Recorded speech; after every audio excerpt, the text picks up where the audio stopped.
Assalamu alaikum. Assalamu alaikum everyone. You are listening to Seema Khan on Seema Khan Life Vlogs on the Deen and Dunya Diaries. Welcome back everyone. Everybody who's joining in today. I'll just wait for a few people to join before we get started.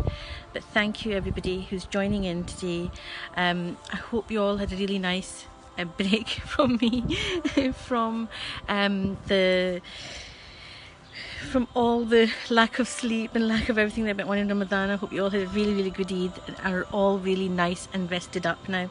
The topic of conversation today and the topic of discussion is what is currently happening in the media at the moment regarding the issues of racism and how we can overcome them. Now, I am somebody, as you know, who's all for figuring out what the reason behind and the causes behind a problem in society is, and then what we want to do is change. Assalamu alaikum, Yunus Khan Patan, thank you for watching. So I just want to show you, I'm going to read you an excerpt today. I have a library full of Islamic books, but I also have a library full of psychology books and books on habit. Now this book, so I'm going to show you this that we're reading from. Can you see this? It's called The Power of Habit, and it's by Charles Duhigg. It's why we do what we do and how to change. Now what I love about this book is that this has got a chapter on how movements happen and how societies change. And today I'm going to start off the session with a wonderful dramatic story of Rosa Parks, who sparked off the civil rights movement for African Americans in America. This is the story of how movements happen. The 6 p.m. Cleveland Avenue bus pulled to the curb, and the petite 42-year-old African American woman in rimless glasses and a conservative brown jacket climbed on board, reached into her purse and dropped a 10-cent fare into the till. It was Thursday, December the 1st, 1955, in Montgomery, Alabama, and she had just finished a long day at Montgomery Fair, the department store where she worked as a seamstress. The bus was crowded, and by law, the first 4 rows were reserved for white passengers. The area where blacks were allowed to sit in the back was already full, and so the woman, Rosa Parks, sat in a centre row right behind the white section, where either race could claim a seat. As the bus continued on its route, more people boarded. Soon all the rows were filled, and some, including a white passenger, were standing in the aisle, holding on to an overhead bar. The bus driver, James F. Blake, seeing the white man on his feet, shouted at the black passengers in Parks area to give up their seats. But no one moved. It was noisy. They might not have heard. Blake pulled over to a bus stop in front of the Empire Theatre on Montgomery Street and walked back. "You all better make it light on yourselves and let me have those seats," he said. 3 of the black passengers got up and moved to the rear, but Parks stayed put. She wasn't in the white section, she told the driver, and besides, there was only one white rider standing. "If you don't stand up," Blake said, "I'm going to call the police and have you arrested." "You may do that," Parks said. The driver left and found 2 policemen. "Why don't you stand up?" one of them asked Parks after they boarded. "Why do you push us around?" she said. "I don't know," the officer answered, "but the law is the law, and you're under arrest." Now the reason why I'm reading it out to you is that this is a dramatic storyline of how, at that moment, though no one on the bus knew it, the civil rights movement pivoted in America. And it can sometimes just take one person, one moment in time. We have examples of Nelson Mandela spent 27 years in prison and then went on to become the president of South Africa.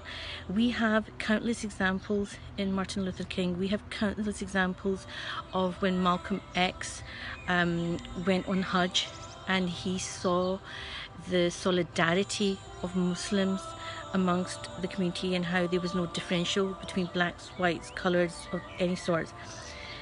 So the reason why I'm reading that is because it's a dramatic, this small refusal was the first in a series of actions that shifted the battle over race relations from a struggle fought by activists in courts and legislatures into a contest that would draw its strength from entire communities and mass protests.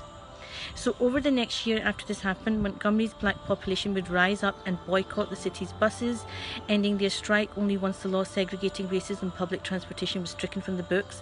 When you think about it, at the end of the day, this boycott, this one woman who stood up and said, "Why do you push us around?" And the officer replied, "I don't know, but the law is the law and you're under arrest." That moment, that single act of defiance. But Rosa Parks would then go on to become a hero.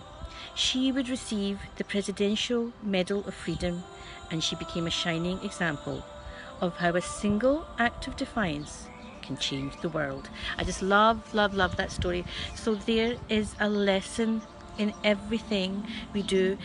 Do not think for a moment that your one post, your one moment of speaking up does not count. It does matter.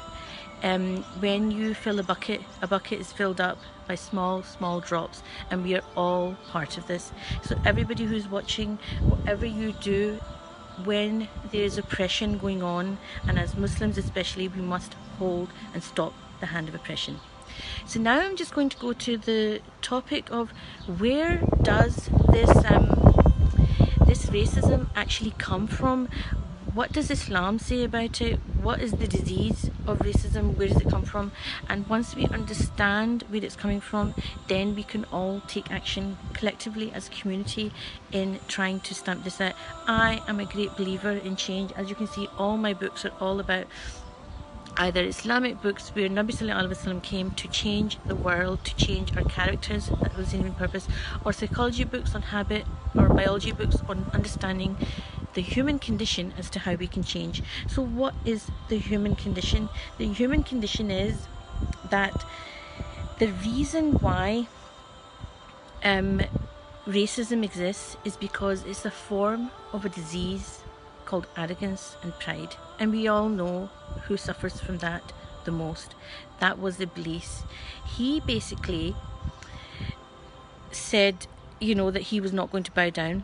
But then there was also the foolish rulers like Pharaoh, for example. Pharaoh said in Surah An-Naziyat, chapter 79, verse 24, he said, "I am your Lord the Most High." So basically, sometimes the haughtiness comes from basically a man who is basically crediting his own self. So the reason why the racism is happening is because they think they're supreme over other people and complete control over a section of people, and that they should be subservient to them. So Pharaoh was foolish. You can see what happened to him at the end of the day. He said, "Is not the kingdom of Egypt mine, and these rivers flow beneath me?" Well, what was his condition at the end of the day? Same what happened with Namrud. He said, "I give life and cause death."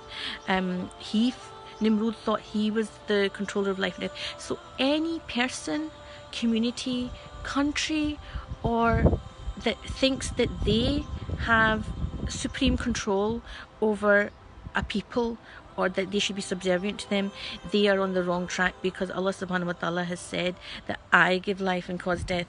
And Nimrod and Pharaoh were all people who had that. So this disease is called the 33rd greater sin. It is pride or arrogance. It is basically, arrogance and tyranny is such a sin because it's going to be really severely punished, and it causes people to have racist attitudes.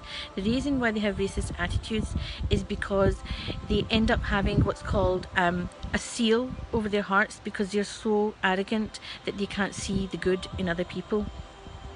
This person considers themselves, or this community, so you could have a collection of community. White supremacy is an example of that. Hitler's behaviour, considering the Aryan race. It was someone who considers himself to be the best and wants others to know that he is the best. And there's so many Quranic verses basically that are against pride and haughtiness, but we'll talk always about the main one, the haughtiness of Shaitan, because that is where it all comes from. When you have this thing, because he's the cursed one, he's the one that's misleading everybody, he's the one that's leading white supremacy, he's the one that's leading these thoughts of racism. And this is from Surah Al-Baqarah, chapter 2, verse 34. He refused and he was proud, and he was one of the unbelievers. Now be very, very clear about this, all of us, both in the Pakistani community, Indian subcontinent, if we harbour any ill thoughts towards anybody, be it Chinese, blacks, anybody, if we have those thoughts, we fall into the category of unbelievers. This is a serious, what I would call a serious accusation to a Muslim, so we need to be very, very careful that we do not harbour any kind of ill thoughts. The behaviour that we can see that has been happening by the police and by other communities over the black communities is something which has come about from childhood. So from Fitra, none of us are born to distinguish between colours of skin. If I ask my son, he would have no idea. He just thinks certain people have a tan, or some people, just have different. He does not understand, and that means it's his communities, it's his parents, it's society who has created these deeply, what we call deeply dehumanizing narratives. These narratives have been taught to us, and what I'd like to say today is that we all of us, we need to come together and we need to unlearn. We need to unteach. And we need to unlearn these narratives, because these narratives have been taught to all of us through film, through the news, through the media, through the way they've been brought up. And in order to unlearn this, we have to basically, Mufti Menk said something really good. He said, if you have a problem with someone's skin colour, you have a problem with the Creator. And that's basically, you've got a problem with Allah subhanahu wa ta'ala, because He created us in a multitude of colours so we can appreciate our diversity and live in harmony. So don't let anyone tell you who is more superior. Treat people fairly. The Almighty is watching. So we need to be very, very careful.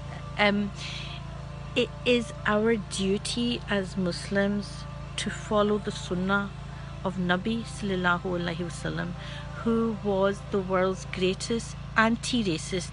He was not just somebody who said that racism wrong. He was actually an anti-racist. An anti-racist is someone who actually stands up, speaks up, and stops the hand of oppression. They murdered me for my skin, not because of a crime I committed. This is in honour of George Floyd. What we need to understand is that the ideology of racism was first introduced by Satan, by Shaitan himself. And the Quran tells us, Allah said, chapter 7, verse 12, what prevented you from prostrating when I commanded you? And Shaitan said, I am better than him. You created me from fire and created him from clay. This is the core of the Shaitani people in the world. This is the core ideology of racism. At the core of this ideology is a rebellion of arrogance and entitlement.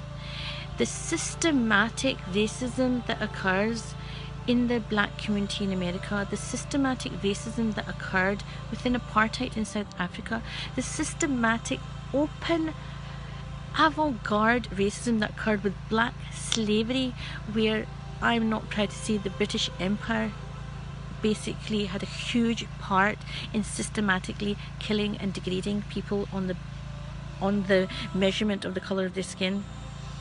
All of these things came about because of an inherent disease within people. People are diseased because they were measuring a human based on a criteria which has got nothing to do with merit or character. This is a criteria. An entire system has been built in North America. An entire system has been built which is based on the destruction of communities and people, and this is run deep. The Black African community, who have grown up as descendants of black slaves, think of the psychological damage that has been done on generations and generations of people. Now, in order to understand and to make change, we must look at the core, at what is it that these communities, these white supremacist communities, hold sacred. What is it that they're worshipping? And when you think about it, this is what I'm always banging on about. They are worshipping money. Their ilah, their god is money, their god is power. And by definition, if you take your god, if you take your ilah to be anything other than Allah subhanahu wa ta'ala that created you, then by God, this injustice will take many forms. This is what institutionalized racism is. This is one of the ugliest faces of humanity. This is ugly because this is the worship of money, and this is the worship of power. So I'm so passionate about this. What I would say is, if you are trying to fight, and we all as Muslims, we have to fight against this system. We have to fight on a system which is built on exploiting the poor. We Muslims pay the largest amount of charity in the whole world through zakat and sadaqah, right? The reason why the Islamic system is the best way is because it is actually anti-racist, anti-institutionalized racism, and it's based on a system which is anti-exploiting the poor and making the rich richer. These societies, Allah subhanahu wa ta'ala is watching this cruelty, have no doubt. I love there's an ayah in the Quran where, you know, the ones who have horns at the moment, afterwards what will happen is that the vulnerable and the poor people that were treated so badly, they will be given horns and they will be able to attack those that did this to them in their lifetime. So there will be justice. The Quran says, and white supremacists should sit up and listen to this, chapter 17 verse 16, when we decide to destroy a town, we command those corrupted by wealth to reform, and they persist in their disobedience. Our sentence is passed and we destroy them utterly. Do not be in any doubt, people. This wrath of Allah subhanahu wa ta'ala, when he is angry, he will do, and he is already, we can see through the coronavirus, the way communities in the West have been overnight changed and attacked. This is all because racism is haram. Racism, and before finishing up, is the belief that a particular race is superior or inferior to another. Islam does not believe in that. And although racism has existed, and there's so many psychological aspects of why racism has happened and why these things are happening in your community, what I would end on, the message that I want to give all of you today, is that Islam came to change oppression, and we are the ummah of Nabi sallallahu alaihi wasallam. We have a duty to speak up. We have a duty to fight against what I would call is essentially the shaitan and the devil worships. We have to fight against materialism. We have to fight against those people who basically they're heading towards hell, but we need to make their hell here as well. So Allah Almighty says in Surah az-Zumar verse 60, is there not in hell an abode for the proud? That's where they're going. So we need to be very, very careful that we never consider ourselves better than anybody else in any form, and especially when it comes to the colour of somebody's skin. We need to teach our children, we need to relearn anything that we've learnt wrongly ourselves from society, and we need to understand basically that this has all come from wrong teachings. They slaughtered me for my complexion, not because of an atrocity I admitted. They strangled me with my dark colour, not because of a guilt I permitted. That was my life in pain, the injustice of which I am tired. Is it true my life is gone, and remains the injustice uncovered? I will not be forgotten. I will not go in vain, for you shall step the injustice I suffered. So this is a poem in honour of George Floyd. We all have a duty. We will all step up. We will all speak up. And we will all together do dua and take action, which is to stop the hand of oppression in any way whatsoever that we can. If you have any comments or any questions that you want to ask, please pop them down at the bottom of this post once I post this up. If you've got any questions about any Quranic ayahs that I've quoted, or if you want to have some more further detail on the psychology or the actual action of what happened, what Rosa Parks did, and how she actually managed to start a whole civil rights movement and make change in the world. Any questions that you have, any comments that you have, please pop them down below. Thank you all of you that have been watching. Thank you Naseem Bhai who's been watching. Thank you Mia Mansoor who's watching. Thank you Muhammad Sadiq who's watching. Anybody that I missed out, I apologise. Thank you Wakil Khan and Yunus Khan Patan. Thank you everybody who's joined in today. I will be posting this up on Seema Khan Life Vlogs for anybody who's missed it, and you can watch it later. Thank you for joining me. You have been listening to Seema Khan on Seema Khan Life Vlogs on Deen and Dunya Diaries. Fi Aman Allah. Assalamu alaikum wa rahmatullahi wa barakatuhu.